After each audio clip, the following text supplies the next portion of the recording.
So,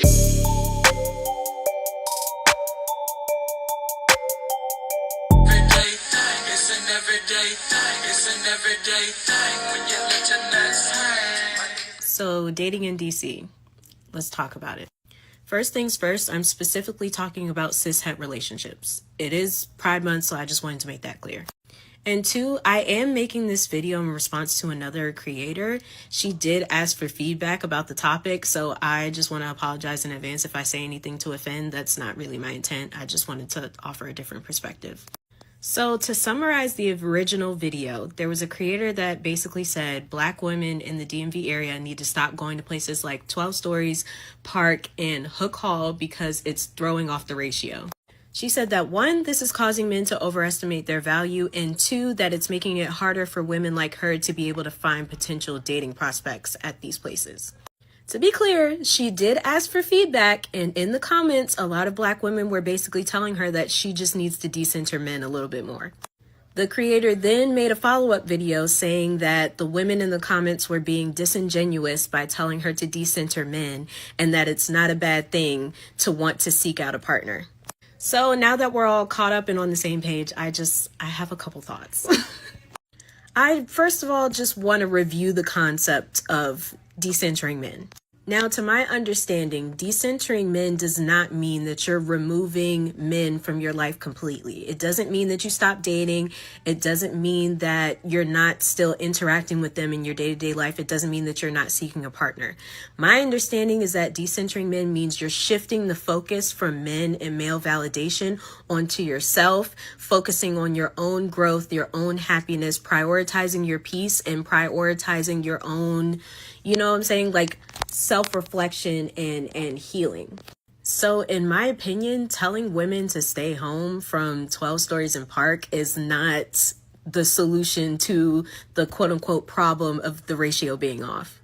Because in my opinion, the ratio is not the reason that men are acting like they're the prize and overestimating their value. First of all, the men who allow a ratio to affect their behavior, in my opinion, weren't worth your time in the first place. And the original creator was saying that, you know, this causes men to have an inflated sense of value. And in my opinion, you should be operating the same way. Saying that other women should stay home to me sounds like a scarcity mindset, because in my opinion, you should be operating under the assumption that you don't care if there's 100 women and 1 man. The man that's for you is going to be for you. And if he's not, it just is what it is. Point blank, period.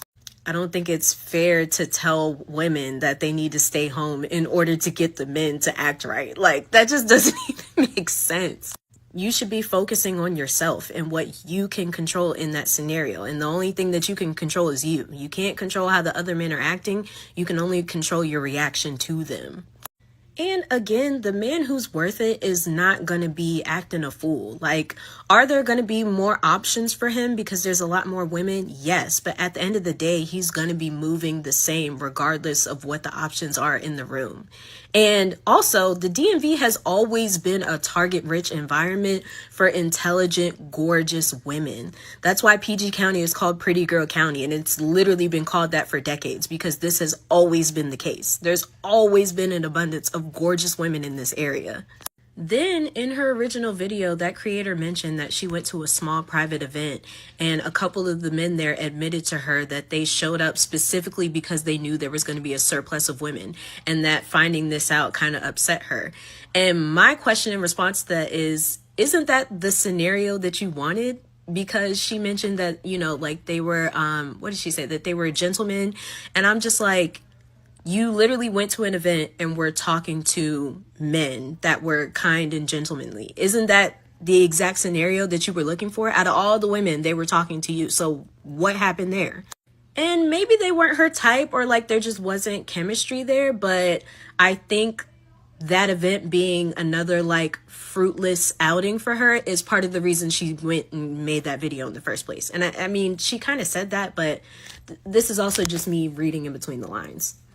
So moving on to the follow-up video, I don't think women coming into the comments and saying to decenter men was them being disingenuous. I kind of think that's an unfair conclusion to make, Because you can want a male partner and you can want a great and romantic love for yourself and still also decent your men at the same time. Like, the two are not mutually exclusive.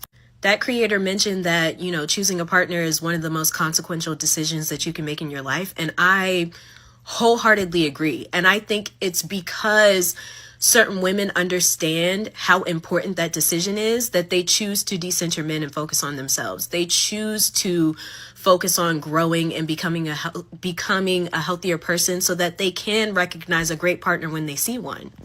Wanting a man and a significant other isn't in and of itself desperate or the other adjectives she used to describe it. However, wanting other women to stay home in order to improve your chances of finding a man is what's embarrassing and desperate. Women didn't come into the comments on that original video just because she wants to date a man. They said all that because her solution to the problem didn't make any sense. The issue is not there being too many women or women just existing. The issue is the men being problematic. And removing women from the equation is not going to make men less problematic. She also said in her video that the numbers aren't in our favor. So with that logic, there's inevitably going to be some women that don't end up with men. So circling back to the concept of decentering men, you have to be okay with ending up alone or being on your own, because if you're not okay with that outcome, then you're going to end up settling and you're going to end up with a man that you don't actually want to be with who isn't right for you. And I don't want that for you. I don't want that for us. I don't want that for any Black women. I want them to be in healthy and happy relationships with men that value them and cherish them. So I say all this to say that it's not that there aren't any good men at 12 Stories or Park. It's just that I don't think you should go there looking for one. People go to those venues to have a good time, to hang out with their friends, to turn up, to celebrate, whatever the occasion is. They're not going there looking for their husband or wife. So it's not that there aren't good people in there. It's just that the mindset around those venues is not conducive for finding a long-term, happy, healthy relationship. But that's just my opinion. The overall goal should just be to have fun and make memories. If you end up meeting a good man while you're there, then great. Like, that's wonderful. But that shouldn't be your focus, because you're going to end up disappointed about 99% of the time. What to do, everyday people, man? It's your boy PJ. Today we back with another lit video, back in the confessional. Yes, we staying lit, big dog. I don't know if we have the original video. I don't even know. I didn't even know that this was what we was going to be talking about, or I would have tried to find it. But shout out to everybody who rock with me. We on Twitch and we on Facebook, but let's get into it. Listen, I don't know what. See, the women, at least women are calling each other out when y'all see nonsense. But it seems like this video right here won't be as loud as women talking about men, because real women recognize when women are being too, narcissistic. She's being a narcissist for real. But because every woman thinks that they have the cure and they have everything that they need to date, and she's saying you need to decenter men because you thinking you all that for men, but men are not seeing you as that to date, because you go to a place where men are and you're talking to them and you walk out of there without a man, because one, it doesn't matter if there's that many options. If you're an option, you'll be picked. So, or even, not picked to be like, I'll take you. Like, we'll exchange social media and we'll talk later. You know what I'm saying? But she said when it comes down to it, men are the problem. Like, men need to correct themselves. Like, and I get that. And I said that, like, sometimes, when you get out of a relationship,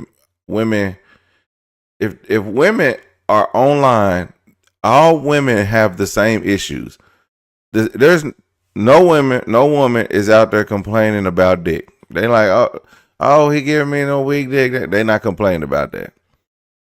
Women online complain about money and complaining about how a man treats them. like taking them out on dates, being kind, being sweet. So if you understand that, the only thing you need to do is learn how to treat a woman better, doing simple things, doing going.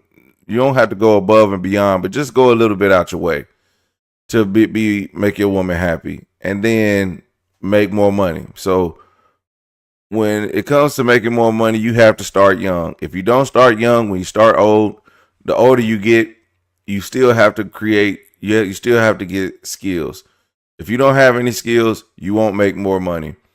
And if you don't have any knowledge, you won't make more money. So those men who don't get knowledge or skills, they won't make more money. Therefore, that takes them out of the conversation for a lot of women. That's why a lot of women are single in their older ages, because women don't stop learning.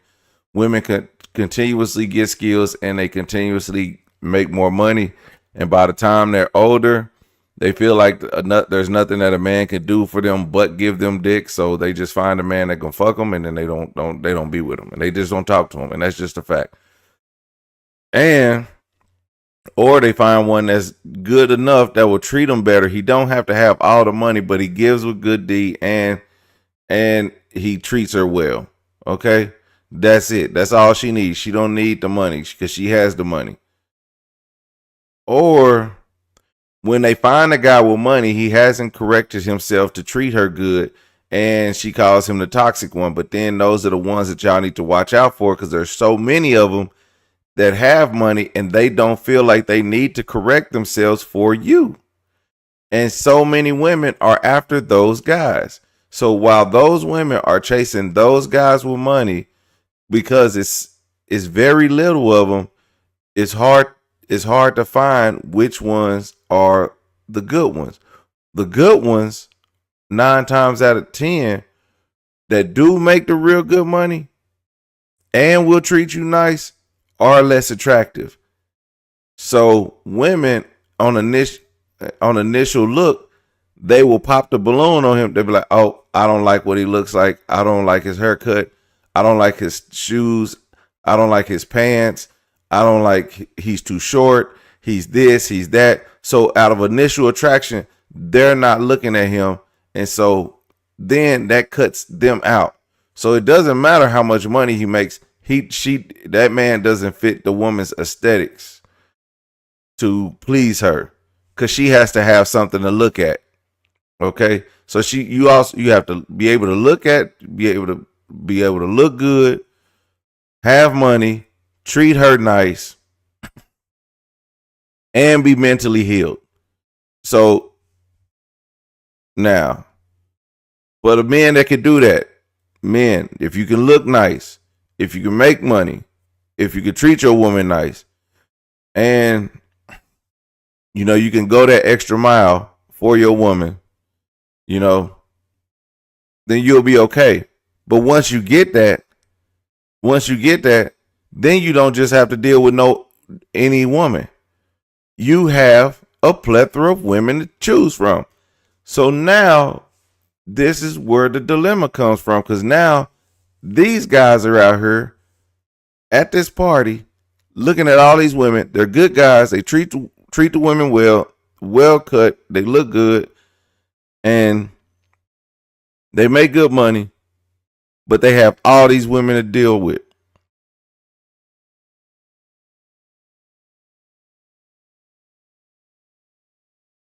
So what do you think you think they're gonna just settle for the first one? No, I'm gonna see her.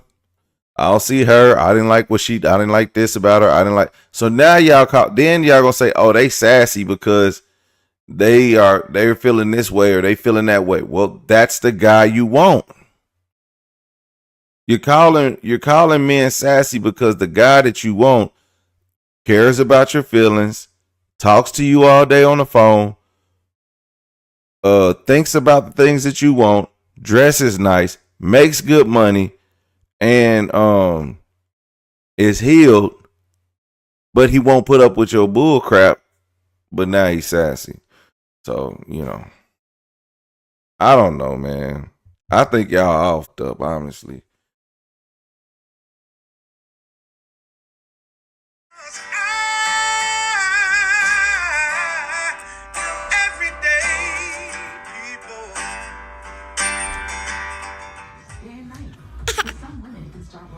Ah!